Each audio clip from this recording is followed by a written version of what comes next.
The sun had barely risen over the sleepy cul-de-sac of Willow Grove, a quiet suburban enclave in Asheville, North Carolina, when my world shattered. It was September 12th, 2024, and the air carried the crisp promise of fall. I was still groggy, cradling a coffee mug, when the front door of our cozy ranch-style home exploded inward. The crash was deafening, a violent splintering of wood that drowned out the soft coos of our newborn daughter, Lily, asleep in her crib. My wife, Sarah, gasped, her face pale from the recent C-section, her eyes wide with terror.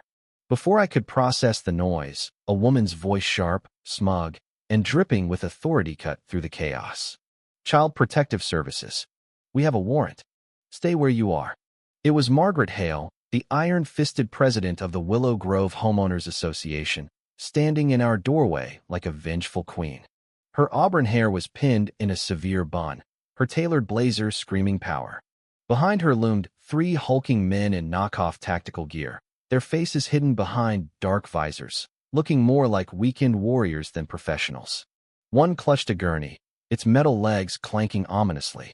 Another man, a wiry creep with a video camera, filmed everything, the red light blinking like a predator's eye. Margaret waved a piece of paper, claiming it was a court order to take our 3-day-old daughter. Her words hit like a gut punch. "James Carter, you're a danger to your family. We're here to rescue your child." Sarah sobbed, clutching the sheets, her stitches pulling tight. "She's 3 days old. She needs me," she cried, but Margaret ignored her, motioning to her goons to grab Lily. That was the moment something snapped inside me. I wasn't James, the tired new dad, anymore. I was the man who'd survived war zones, and no one was touching my family.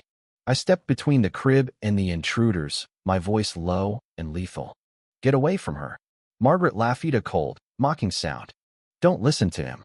Get the baby." Time slowed. I saw Sarah's horrified eyes, the camera's red light, Margaret's triumphant sneer. I grabbed a heavy walnut chair from the corner and swung it with precision, cracking the first goon's visor. He stumbled, howling, blood seeping from his nose. The second reached for a taser, but I was faster, slamming my shoulder into his chest, twisting his wrist until it crunched. He dropped, screaming. The third, distracted by the gurney, charged clumsily. I sidestepped, tripped him, and he face-planted into the carpet with a thud that shook the room. 5 seconds, 3 down. Margaret's smirk vanished, replaced by shock. The cameraman froze, still filming my rampage. Then, sirens. Red and blue lights flooded the room. 2 sheriff's deputies burst in, guns drawn. "On your knees, hands behind your head," they barked. My heart sank. Margaret had played her trump card, painting me as the violent lunatic. As they cuffed me, she smirked again, venomous. "Violent, unstable, just as I warned," she told the deputies, who moved to strap Sarah to the gurney and reach for Lily. I was helpless, watching my worst nightmare unfold until salvation arrived. A black van and 2 SWAT trucks screeched into the driveway. These weren't local cops. They were elite, led by my old Navy buddy, Mike Torres, now a county SWAT commander. His team, in matte black vests stamped Navy, moved like a well-oiled machine. A flashbang detonated, and they stormed in, neutralizing the scene in seconds. Mike ripped the court order from a deputy's hand, declaring it a forgery. He showed them my security footage, streaming live to a secure server, capturing Margaret's illegal raid and her paid-off CPS agent. The cuffs came off me and went on to Margaret, her goons, and her lawyer husband, Victor, who'd been lurking nearby. Sarah and Lily were whisked to an ambulance, safe at last. As Margaret was dragged away, her eyes burned with hatred, but I felt a surge of triumph. We'd won, or so I thought. Our story began a year earlier when Sarah and I bought our dream home in Willow Grove, a charming 2-bedroom with a sprawling backyard, perfect for the family we hoped to start. After years of Navy life, bouncing from base to base, we craved stability.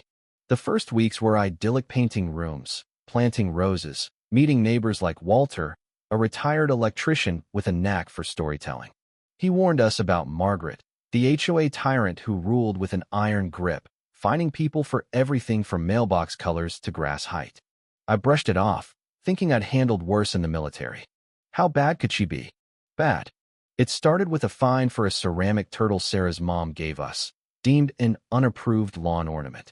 Then came violations for a trash can left out too long, unapproved mulch, even the pale blue we painted Lily's nursery, visible from the street. Margaret's rules were a maze of petty tyranny. I tried reasoning with her at a neighborhood picnic, but she cut me off, her eyes icy. Rules are rules, Mr. Carter. Perhaps you chose the wrong neighborhood. Walter later told me she'd driven families out before, targeting one every few years to break them.